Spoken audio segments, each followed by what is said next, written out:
Howdy folks, I'm Doggone Dogwood, doggedly dodging dodgy dogs. I'm Amber. And here are more doggedly dogs for us to dodge, because apparently we're a real howling good time. I don't know, that's wolves, but they're close enough.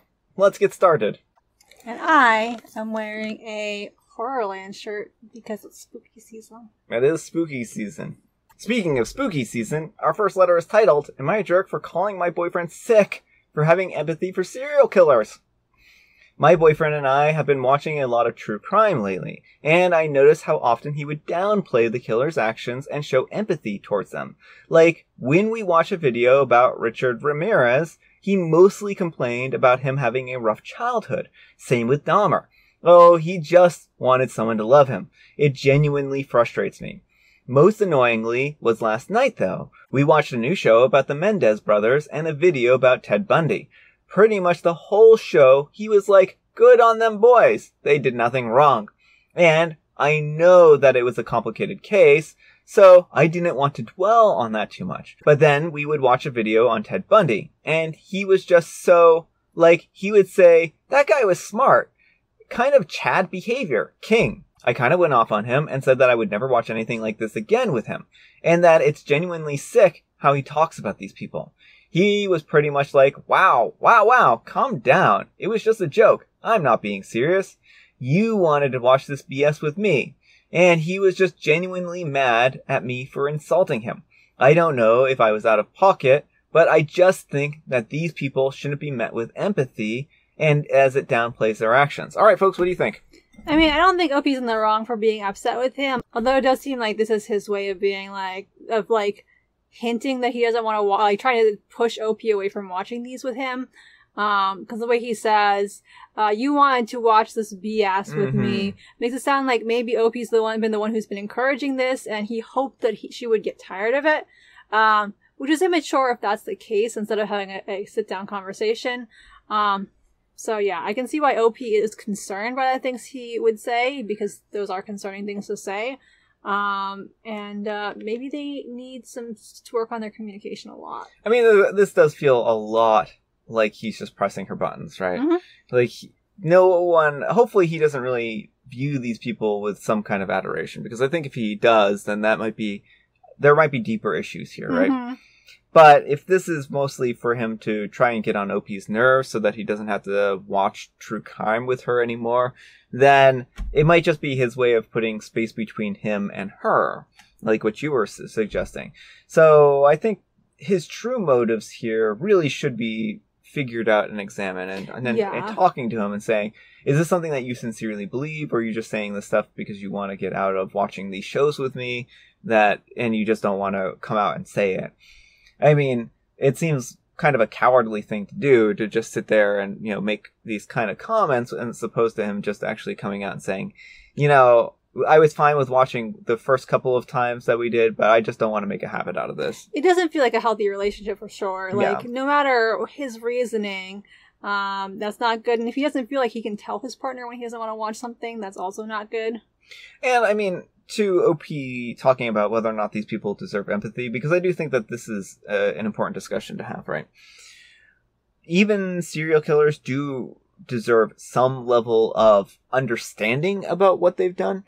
I'm not saying that you should go and lay roses on their graves or anything like that, but I mean, it is important to understand what causes people to do the things that they do, right?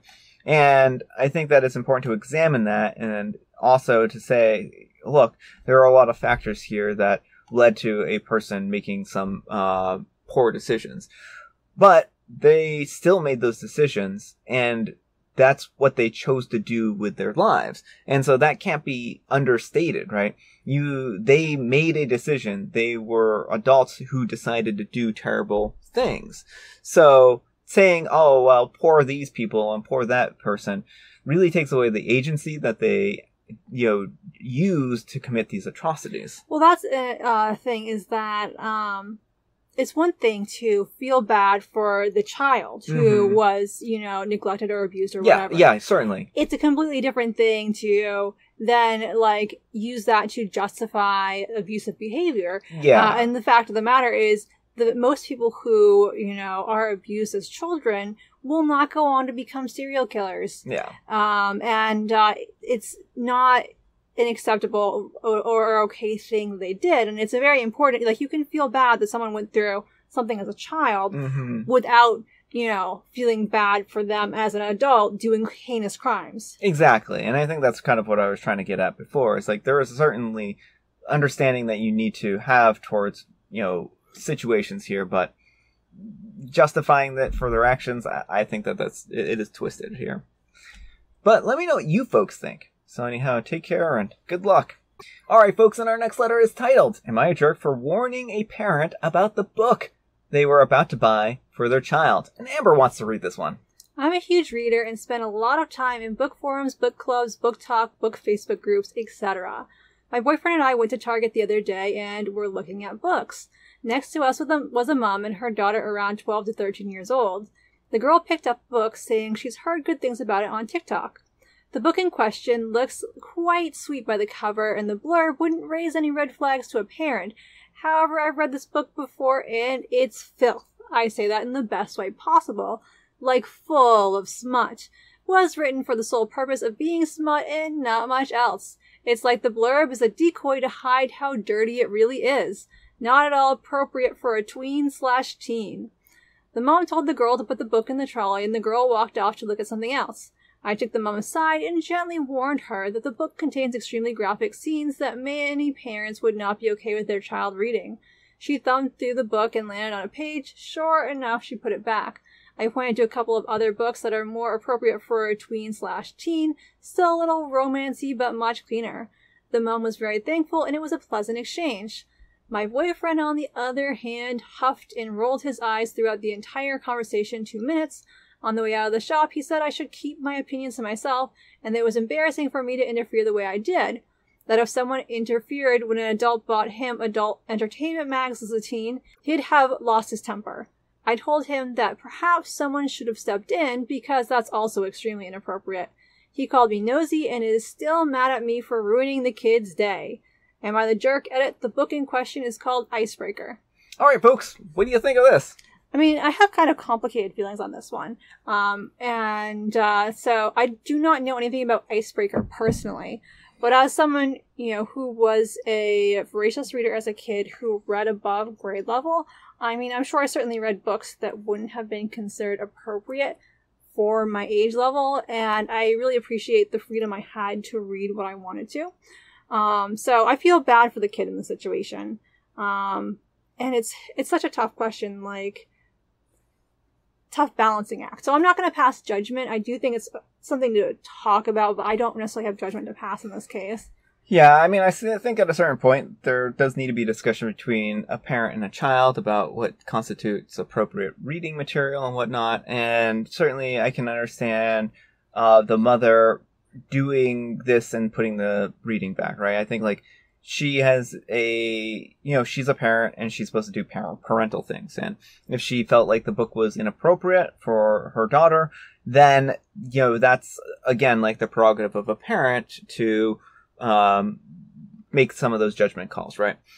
I will say that I think that this is different than, adult entertainment, right? Because there aren't any pictures, this is actually reading material that one can go through. And so I do think that it does serve and fill a different purpose than, say, a nude magazine, right? And so I don't think that the correlative example works perfectly here. And I think that OP did make the best judgment call that they could, and the mother made the best judgment call that they could.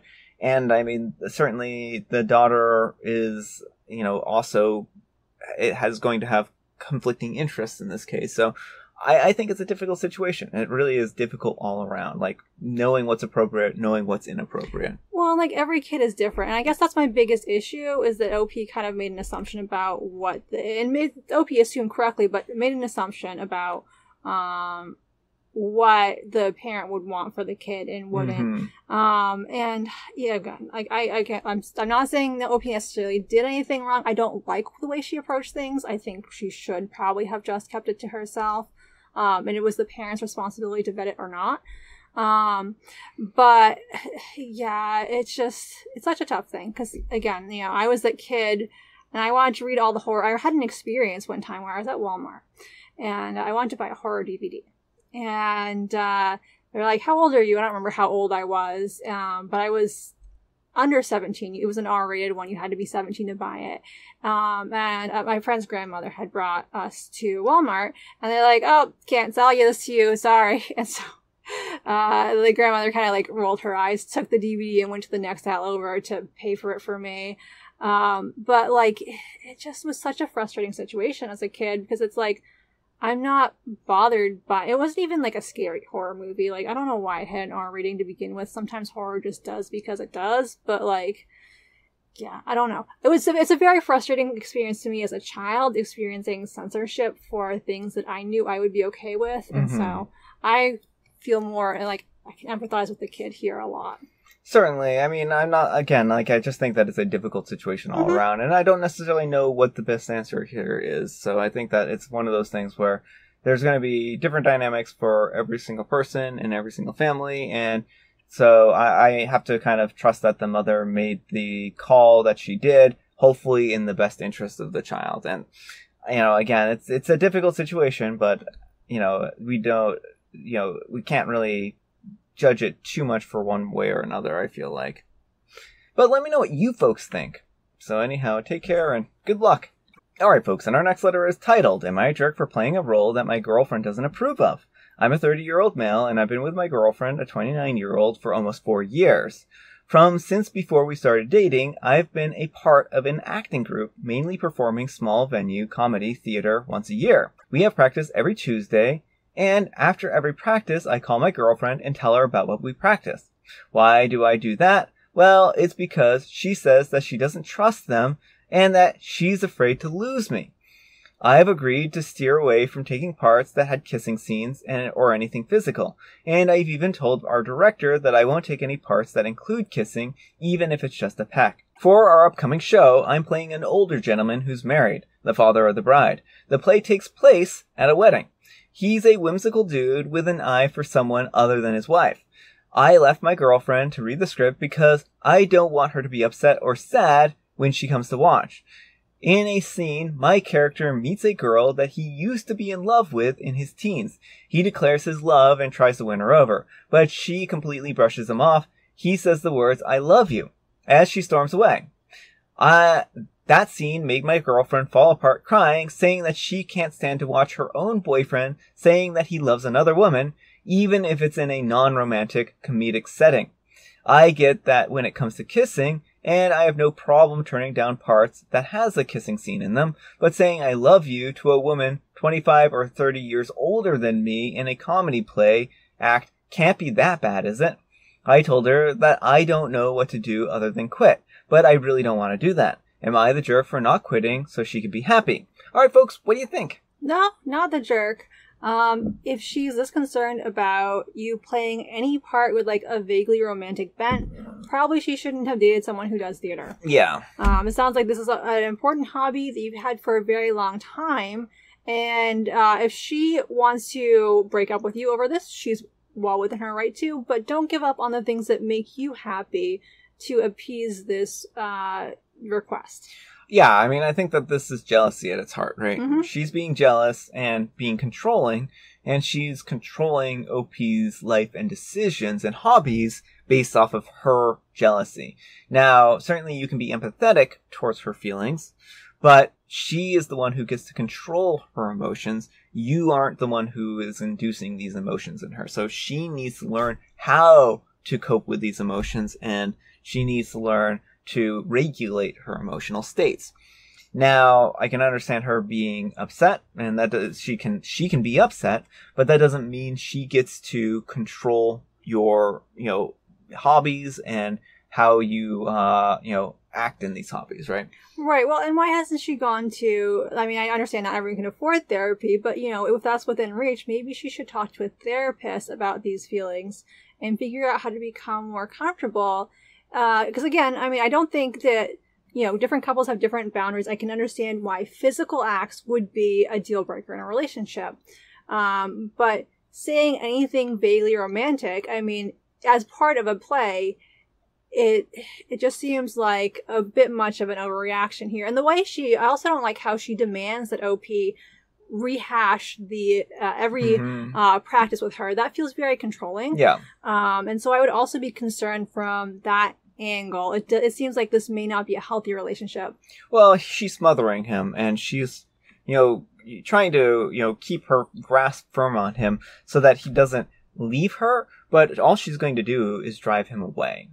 And I think that's really what's going to end up happening here. And I know what you're saying about, like, the physical boundaries, but again, it's acting. And I mean, I certainly understand her being a little bit more guarded about something like that, but where acting doesn't have any real, like, you're not really in love with these people, and you're not really kissing these people sincerely.